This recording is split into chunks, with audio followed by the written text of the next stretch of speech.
किसान पर फिर घमासान। विशेष सत्र पर विपक्ष ने उठाए सवाल। धान खरीदी पर शुरू हुई तकरार।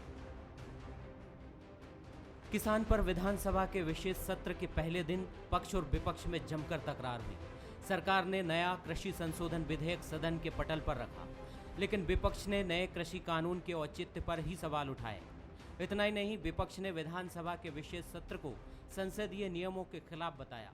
उधर विधेयक पर चर्चा के दौरान बघेल सरकार ने कहा, नया कृषि कानून केंद्रीय कानून का उल्लंघन नहीं करता है, उसे टच भी नहीं करता है। हमारी सरकार की कोशिश किसानों के हितों की रक्षा करना है। कृषि और कृषि के आधार पे कृषि के विस्तार के लिए, कृषि को मदद करने के लिए, फैसिलिटेशन के लिए एग्रीकल्चर और उसका रिलेटेड विषय राज्य का सरकार है, मगर उसी से जुड़ा हुआ जो वाणिज्य है और उद्योग है, तो व्यवसाय, व्यापार, उसका संवर्धन, बाकी विषय केंद्र सरकार का विषय है। राज्य सरकार एग्रीकल्चर विषय में कानून बना सकता है, उसमें कोई दिक्कत नहीं, मगर बाकी विषय में जो कानून है वो केंद्र सरकार बनाएगी, उसको हस्तक्षेप नहीं कर सकती। बिहार के किसानों की हालत यदि नहीं सुधरी है तो देश की किसानों की हालत नहीं सुधर सकती, और इसलिए हम अपने किसानों को बचाने के लिए ये कानून लाए, संशोधन किए। हम अपनी सीमाओं पर रहते हुए काम कर रहे हैं, और इसलिए ये जो संशोधन माननीय कृषि मंत्री जी लाए हैं, मैं समझता हूं अध्यक्ष महोदय इसे इस सदन, पवित्र सदन समेत से पास करेगा, और जरूरत पड़ेगी हम और भी करेंगे। विशेष सत्र में विपक्ष ने राजभवन के साथ हुए टकराव को लेकर भी सरकार पर हमला किया। विपक्ष की तरफ से कुछ ऐसे शब्दों का इस्तेमाल हुआ जिसे आसंदी ने कार्यवाही से हटाने को कहा। विपक्ष ने धान खरीदी को लेकर भी सरकार की घेराबंदी की। विपक्ष ने 20 एकड़ के हिसाब से धान खरीदी और 1 नवंबर से धान खरीदी शुरू करने की मांग की। कुल मिलाकर बीजेपी नए कृषि कानून की राह में रोड़े अटकाने की पूरी कोशिश कर रही है। सदन से संशोधन विधेयक पास होने के बाद मंजूरी के लिए राष्ट्रपति के पास जाएगा, जैसा पंजाब ने किया। सवाल यही है, क्या केंद्रीय कानून के बराबर राज्य का कानून मूर्त रूप ले पाएगा? यह आने वाले दिनों में सामने आएगा। मोहन तिवारी, बंसल न्यूज, रायपुर।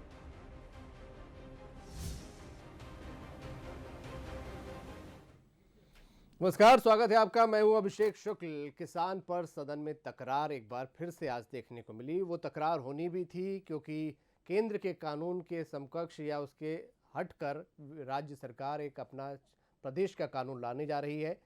विधेयक प्रस्तुत कर दिया गया, ड्राफ्टिंग आज उसकी सदन में यहाँ पर रखी गई। प्रावधान क्या क्या यहाँ पर है उसको लेकर हंगामा मचा, सदन में चर्चा भी हुई और चर्चा के साथ हंगामा हुआ। विपक्ष ने नए कानून बनाने के हक पर, वैलिडिटी पर भी यहाँ पर सवाल उठा दिया है।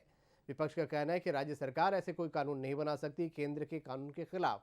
हालांकि राज्य सरकार ने साफ किया कि केंद्र के कानून के खिलाफ ये कानून यहाँ पर नहीं है, हमारे किसानों को संरक्षित करने के लिए ये कानून यहाँ पर बनाया जा रहा है। चर्चा आज इसी पर होगी। सदन में जो हंगामा हुआ और आखिरकार ये जो विधेयक अब पास होगा, कानून का रूप लेगा, राष्ट्रपति के पास जाएगा, तब इसका क्या हश्र होगा, क्या यह वहाँ से पास हो पाएगा, ये बहुत सारे सवाल अभी भी अनुत्तरित हैं। चर्चा हम करेंगे। खास मेहमान हमारे साथ हैं।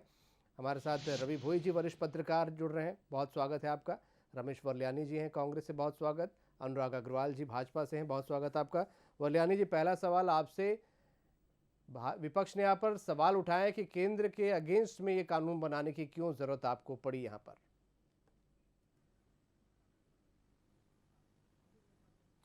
अभिषेक जी, मुझे बड़ा आश्चर्य हुआ जब विधानसभा की कार्रवाई मैं देख रहा था। डॉक्टर रमन सिंह जी 15 साल मुख्यमंत्री रहे हैं। उनको ये संज्ञान में होना चाहिए कि कृषि जो है वो राज्य का विषय है, और राज्य सरकार को पूरा अधिकार है कि वो अपने राज्य के भीतर किसानों के हितों की संरक्षण के लिए जो भी कानून बनाना चाहे बना सकती है। उससे केंद्र का टकराव वाला सवाल ही नहीं है। आज जो प्रस्तुत हुआ है एक्ट में, उसमें कहां टकराव वाली बात है? उसमें छत्तीसगढ़ के किसानों के हितों के संरक्षण वाली बात है। इसमें कोई टकराव की स्थिति नहीं है। बिला वजह इसको तूल देकर ये लोगों के बीच में भ्रम फैलाना चाहते हैं। और सबसे बड़ी चीज तो यह है कि भारतीय जनता पार्टी के चाहे मुख्य डॉक्टर रमन सिंह जी हो या दूसरे अन्य नेता हो, इनको किसानों के बारे में बोलने का तो कोई नैतिक अधिकार बचता ही नहीं है। जितना इन्होंने 15 साल में किसानों का शोषण किया है, वो पूरी दुनिया जानती है, पूरा प्रदेश जानता है। और जब हमारे मुख्यमंत्री भूपेश बघेल जी किसानों का कर्जा माफ कर रहे हैं, किसानों को 25 रुपए की दर से उनका धान खरीद रहे हैं, तो उसमें जो केंद्र सरकार अड़ंगा लगाई, तब तो डॉक्टर रमन सिंह ने न पत्र लिखा न एक टिप्पणी की। आज वो उनको बड़ी तकलीफ हो रही है, उनका किसानों के हितों की बात मैं करें भाजपा तो से भी टिप्पणी ले लेता हूं यहाँ पर अनुराग जी की, कि अनुराग जी विपक्ष ने सवाल उठाए हैं, जबकि राज्य सरकार का कहना है कि केंद्रीय कृषि कानून किसानों के पक्ष में है नहीं, और हम जो है कानून बना रहे हैं वो केंद्र के खिलाफ नहीं बना रहे हैं, किसानों को संरक्षण देने के लिए बना रहे हैं। देखिए, ये जो कांग्रेस की सरकार है अभिषेक जी, ये प्रचार प्रतिकार और छत्तीसगढ़िया के विरोधी की सरकार है। अभी समय जिस बातों का होना चाहिए, जिस बात का अभी करना चाहिए, उसके छोड़ ये सारी बातें करेंगे। अभी आ गया है, अक्टूबर खत्म होने को आया है, नवंबर आ रहा है, और ये धान खरीदी की बात करते हैं दिसंबर से। मुझे बड़ा आश्चर्य होता है कि कांग्रेस इतनी जल्दी अपने बातों से कैसे पलट सकती है। 2 साल पीछे जाएंगे, जब माननीय भूपेश बघेल जी कांग्रेस के अध्यक्ष हुआ करते थे, 2017 और 18 की बात जाएंगे, तब यही भाजपा सरकार से मांग करते थे कि 1 नवंबर से आप धान की खरीदी करते हैं, हरहुना धान, जो छत्तीसगढ़ में हरहुना धान होता है, जो अर्ली पक जाता है, जल्दी पक जाता है, वो जल्दी पक जाता है, तो 15 अक्टूबर से धान की खरीदी करिए। मुझे आश्चर्य होता है कि 2 साल में प्रकृति ने ऐसा क्या चमत्कार कर दिया कि 15 अक्टूबर से धान खरीदी की मांग करने वाले भूपेश जी जब खुद खरीदी की बात आती है तो 2 महीने बाद दिसंबर से खरीदी करते हैं। मुझे लगता है अभिषेक जी की अभी तो चिंता जो ये किसान हितैषी सरकार बताती है, उसको सबसे बड़ी चिंता तो किसानों की करनी चाहिए, क्योंकि छत्तीसगढ़ में धान की कटाई प्रारंभ हो गई है, धान पूरा पक चुका है, और 15 साल में डॉक्टर रमन सिंह जी की सरकार में किसान धान काटता था और सीधा मंडियों में भेज देता था। उसके पास, आज किसानों के पास कोठार की व्यवस्था नहीं है।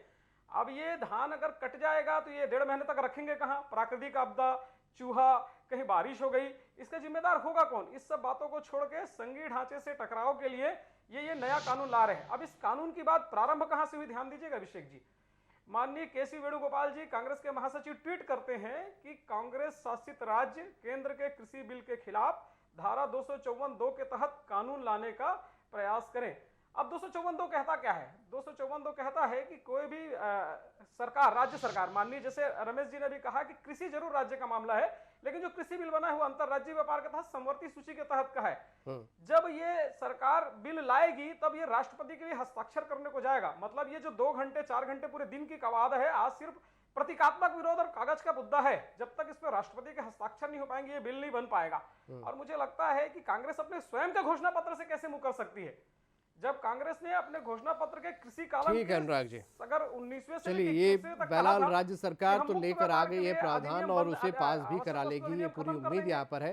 अब वो जाएगा, कानून बनेगा, कैसा राष्ट्रपति रिएक्ट करते हैं तो हित के विरुद्ध काम कर रही है। जी जी, आने वाला वक्त बताएगा। रवि भोई जी हमारे साथ है। रवि भोई जी, पूरा प्रकरण आपने देखा, केंद्र से कृषि कानून बनता है, राज्यों में खासकर गैर भाजपा शासित राज्य विरोध करते हैं, पंजाब के बाद छत्तीसगढ़ अब नए प्रावधान के साथ कानून पास कराने जा रहा है। यहाँ पर पूरे घटनाक्रम को आप देख रहे हैं, किसानों के हित की बात हो रही है, साथ साथ सियासत भी चल रही है, हावी क्या है?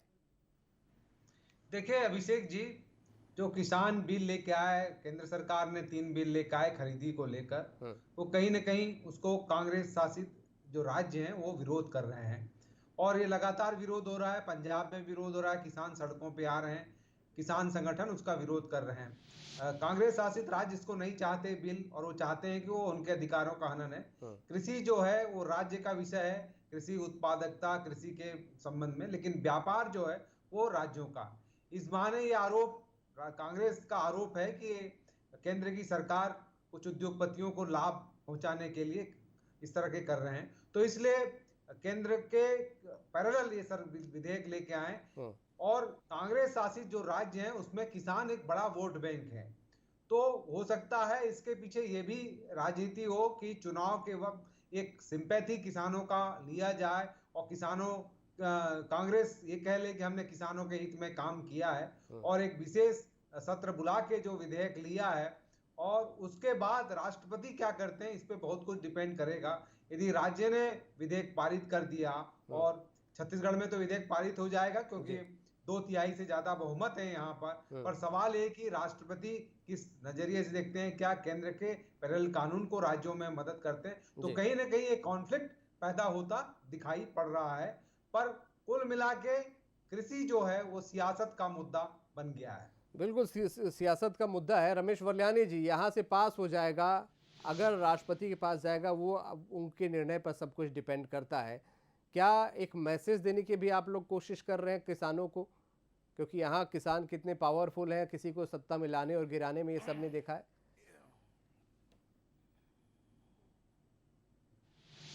सबसे पहले अभिषेक जी, मैं तो अपने भाजपा के साथी को स्पष्ट कर दूं कि हम भी 1 नवंबर से खरीदी करना चाहते हैं, लेकिन कोरोना काल में जहां से बारदाना आता है, पश्चिम बंगाल में सारे कारखाने बंद हैं, तो वहां से बारदाना आ नहीं पाया। हमने केंद्र से बारदाने, प्लास्टिक के बारदानों की अनुमति मांगी है, वो मिलने की प्रक्रिया में है। तो जब तक व्यवस्था नहीं होगी जमीन पे, तब तक खरीदी नहीं कर सकते। हम तो चाहते हैं, लेकिन कोरोना काल और लॉकडाउन कारण हुए, तब तो कोरोना का पता नहीं था। लेकिन 85 लाख टन उसके बाद भी हमें किसान 85 लाख टन फिर भी हम लोग मेट्रिक टन हमने खरीदा था लास्ट टाइम भी। इस समय भी किसानों का धान हम जो कमिटमेंट है करेंगे और 2500 तक खरीदेंगे। जहां तक आपका जो सवाल है कि बिल पास हो जाएगा, राष्ट्रपति जी के पास जाएगा तो क्या करेंगे? अभिषेक जी, देश और राज्य संविधान से चलते हैं जी। तो राष्ट्रपति हो चाहे राज्यपाल हो, उनको संविधान की मर्यादा में रहकर ही निर्णय करना पड़ेगा। ये अलग बात है कि आज की स्थिति हम जो देख रहे हैं, देश का परिवेश है राजनीतिक, उसमें राज्यपाल और राष्ट्रपति महोदय लोग अपने संवैधानिक दायित्वों के बजाय राजनीतिक प्रतिबद्धता के प्रति ज्यादा समर्पित दिख रहे हैं। मेरा उनसे आग्रह है कि देश की लोकशाही ज्यादा जरूरी है, देश का संविधान ज्यादा जरूरी है। सरकारें आएंगी जाएंगी, जो भी राज्यपाल है या राष्ट्रपति है, उनको संविधान के मर्यादा के भीतर काम संविधान की मर्यादा के भीतर रहकर काम करना पड़ेगा। अनुराग अग्रवाल जी बोले। बड़ा दुख की बात है कि मेरे विद्वान और वरिष्ठ प्रवक्ता श्री रमेश वाल्मीकि जी राष्ट्रपति और राज्यपाल को संविधान की मर्यादा की सीख दे रहे हैं। सीख नहीं दे रहा हूं, आपातकाल के कोख से पैदा हुई कांग्रेस और आपातकाल की विचारधारा से पोषित कांग्रेस इससे बड़ी उम्मीद नहीं कर सकती। मैं बार बार कह रहा हूं, राज्यपाल जी ने कहा क्या था? आपने संशोधन बिल दिया, राज्यपाल ने कहा मुर्दे उखाड़ने वाली बात कर रहे हैं, आप विषय से भटक रहे हैं, की बात करने लगे। माननीय रमेश जी, आपसे अनुरोध है कि कम से कम राज्यपाल और राष्ट्रपति महोदय को राजनीति से दूर रखिए। राजनीति नहीं कर रहा हूं, आपने कहा था, आपके शब्द हैं, हमने कहा कि उनको राजनीतिक प्रतिबद्धता से ऊपर उठकर संविधान के अनुरूप काम करना चाहिए। राज्यपाल और राष्ट्रपति को राजनीतिक मर्यादा की बात कहें या इसलिए कह रहा हूं, संवैधानिक मर्यादा की बात के अग्रवाल जी इसलिए कह रहा हूं कि राष्ट्रपति 2 बजे रात को बॉम्बे, महाराष्ट्र का संविधान, महाराष्ट्र के, आप छत्तीसगढ़ की बात करिए रमेश जी, छत्तीसगढ़ में राज्यपाल वहां का राज्यपाल सुबह 5 बजे शपथ लेता है। सचिव मांगती है, आपको मर्यादा से बाहर की बात लगती है? अगर वो पूछती है ये सत्र क्यों लाना चाहते हैं, आपको मर्यादा की बात लगती? मुझे लगता है उन्हें अपनी मर्यादा मालूम है कि सुबह 5 बजे राज्यपाल और राष्ट्रपति को मर्यादा में शपथ दिला दे फडणवीस साहब को, और राष्ट्रपति जी रात को 2 बजे राष्ट्रपति शासन लागू खत्म करें वहां पर। राष्ट्रपति शासन इतिहास में नहीं हुआ। 1975 में आपातकाल और पूरे देश की चुनी हुई सरकार को कैसे भंग किया गया था, ये भी इतिहास जानता है और इतिहास बन चुका है। आप उस इतिहास से सबक सीखेंगे कि वही दूर आएंगे? इतिहास तो कांग्रेस सबक सीखेगी, भारतीय जनता पार्टी तो संस्कार वाली पार्टी। मैं दूसरी बात कहना चाहता हूं, आपने कहा रमेश जी कि हम पिछले साल 85 लाख मीट्रिक टन धान खरीदे थे, आप लगातार मांग करते रहे। इस समय आप देखिए हमारे यहाँ के सांसदों की सक्रियता से आज केंद्र सरकार छत्तीसगढ़ से 60 लाख मीट्रिक टन अनाज, मतलब लगभग 90 लाख मीट्रिक टन धान खरीदने का वचन दिया है और 9,000 करोड़ रुपए आपको पहुंचा चुका है। आप बड़ा अजीब सा बहाना करते हैं, आप कहते हैं बारदाना की व्यवस्था नहीं है। मुझे लगता है कि प्रारंभिक स्तर पर खरीदी के लिए पीडीएस का एक बार की भर्ती के बारदाना आपके पास पर्याप्त मात्रा में है। अभी किसान संघ आंदोलन की थी और किसान संघ ने आपके पास आके कहा था कि 1 महीने के अंदर आप धान खरीद लीजिए, आपके पास अगर पैसा नहीं है तो पैसे बाद में दे दीजिएगा, हम स्वयं बारदाना की व्यवस्था करके आपको देते हैं। तो मुझे लगता है कि मैं सोचता हूं रमेश वाल्मीकि जी, मैं आपको गंभीरता से लेता हूं, ये चैनल आपको गंभीरता से लेता है, आपकी बात को हम लोग गंभीरता से लेते हैं। मुझे लगता है कि सरकार को भी आपको गंभीरता से लेना चाहिए और आपको इस बात पे विचार करना चाहिए कि सचमुच 1 नवंबर से धान खरीदी हो तो छत्तीसगढ़ के किसानों का भला करें। अभी जो सत्र आया, मुझे लगता है रमेश वाल्मीकि जी, इसमें कई ऐसी बातें थी जो हो सकती थी, जो किसान हित की बात होती। एक तो चूंकि केंद्र सरकार पिछले समय आपने जितना खरीदा है 85 लाख मीट्रिक टन, उससे ज्यादा धान 90 लाख मीट्रिक टन तो केंद्र ही वचन दे दिया। तो मुझे लगता है कि 20 क्विंटल धान जो हम भारतीय जनता पार्टी मांग कर रही है, आप किसानों से खरीदने का संकल्प आज कि आज इस सदन में लाकर ये पारित करते तो किसानों के हित में होता। मुझे लगता है कि जो एमएसपी, आप एमएसपी पे से कम की खरीदी पे अगर कोई कानून लाते तो किसानों के लिए बड़ा भला होता। क्योंकि आप देखिए आज भी छत्तीसगढ़ के मंडियों में 1200-1300 रुपए क्विंटल में धान बिक रहा है। मतलब अगर केंद्र के एमएसपी से 500 रुपए और आपकी एमएसपी से 1200-1300 रुपए नीचे खरीदा जा रहा है। पूरे मसले पर रवि भोई जी संवैधानिक पदों के साथ भी टकराव की स्थिति बनी है, हमने देखा है। नहीं, मुझे लगता है इसीलिए तो हम बोल रहे हैं, इसीलिए बोल रहे हैं एमएसपी की गारंटी दीजिए, इसीलिए तो बोल रहे हैं। ठीक, मैं आता हूँ रवियानी जी आपके पास। रवि भोई जी, संवैधानिक पदों के साथ भी टकराव की स्थिति बनी है, उनको भी बीच में घसीटा गया है। रवि भोई जी, अभिषेक जी, सवाल आपका।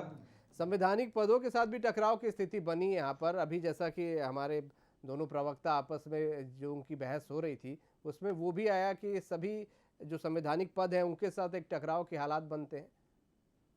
खास तौर से जो भाजपा गैर भाजपा सरकारें हैं वहाँ राज्यपाल को लेकर इस तरह की बातें आ रही, चाहे महाराष्ट्र हो, चाहे पश्चिम बंगाल हो और छत्तीसगढ़ में, तो समय समय पर ये बातें आती रहती हैं। लेकिन चुनी हुई सरकारें जहाँ पर हैं, मजबूत हैं, तो वहाँ इस तरह की बातें को बहुत ज़्यादा मायने नहीं रखती, क्योंकि संवैधानिक प्रमुख को अपनी, जो संवैधानिक प्रमुख होता है उसकी सरकार ही होती है। तो जिस तरह से विशेष सत्र को लेकर बातें उठी थी, राज्यपाल ने कहा फाइल ले ली, तो कई चीजें राज्यपाल को भी क्वेरी करनी पड़ती है, उसके बाद मंजूरी देते हैं।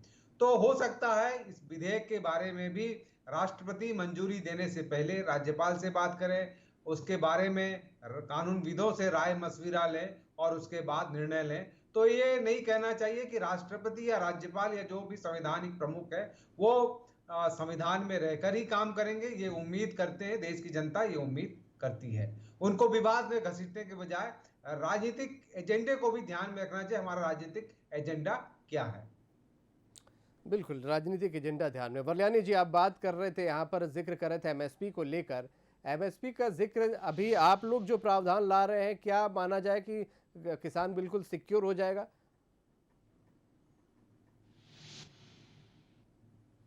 देखिए अभिषेक जी, एमएसपी लाने की जहां तक बात है, एमएसपी केंद्र सरकार तय करती है। तो पूरे देश के किसान संगठनों की यही मांग है कि जो केंद्रीय कृषि कानून जो लाए हैं उसमें एमएसपी की गारंटी दे दे कि एमएसपी के मूल्य से कम कीमत पर कहीं भी कृषि उपज की खरीदी नहीं होगी। बात खत्म हो जाती है। अब ये कहते हैं कि प्रधानमंत्री के बातों पर भरोसा नहीं है क्या? सवाल भरोसे का नहीं होता है, भरोसा बात का नहीं होता, भरोसा होता है कानून की किताब में क्या लिखा हुआ है। प्रधानमंत्री ने तो यह भी कहा था कि 15 लाख रुपए एक एक परिवार को देंगे, विदेश से काला धन आएगा। प्रधानमंत्री तो यह भी कहा था कि 2 करोड़ रोजगार देंगे, क्या दिए? क्या हम चाहते हैं कि आप यदि किसानों के आर्थिक सशक्तिकरण के लिए, ठीक है अनुराग जी, क्या हर्ज है अगर राज्य सरकार ले आ रही है किसानों को सेव करने के लिए? मकसद तो सभी का वही है।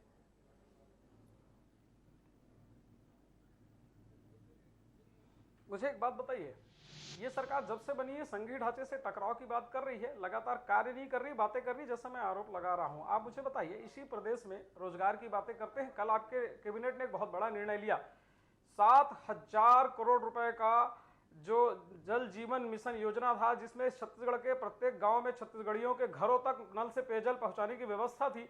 उसमें इतना बड़ा घोटाला निकला कि राज्य सरकार को उसे रद्द करना पड़ा। घोटाला नहीं हुआ, टेंडर हुआ। टेंडर राज्य सरकार ने उसमें जिम्मेदारी तय नहीं की, कर दिया उसको। मैं बोल रहा हूं, हम डॉक्टर रमन सिंह नहीं है जो कमीशन लेके कर रहे थे। उसमें सरकार ने कोई जिम्मेदारी तय नहीं की, किसी अधिकारी पे कोई जिम्मेदारी तय नहीं हुई, किसी मंत्री पे कोई जिम्मेदारी तय नहीं हुई। और रोजगार की बात करते हैं, इन्होंने घोषणा पत्र में शामिल किया था कि छत्तीसगढ़ के लोगों को रोजगार देंगे, जबकि 10,000 में से 7,000 करोड़ का काम छत्तीसगढ़ के बाहर बंगाल के लोगों को दे दिया। ये रोजगार की बातें करते हैं। मुझे लगता है कि ये सरकार सिर्फ प्रचार और प्रसार करती है, काम करने से इसका बहुत से भटक जाते हैं। आप एमएसपी की बात कर रहे हैं अभी जो आज दूसरी जगह जा रहे हैं, लेके आया है आज ये जो सदन में जो बिल लेके आए हैं उसमें उन्होंने प्रावधानों के खिलाफ है, ये वापस उत्तरराज जाना चाहते हैं।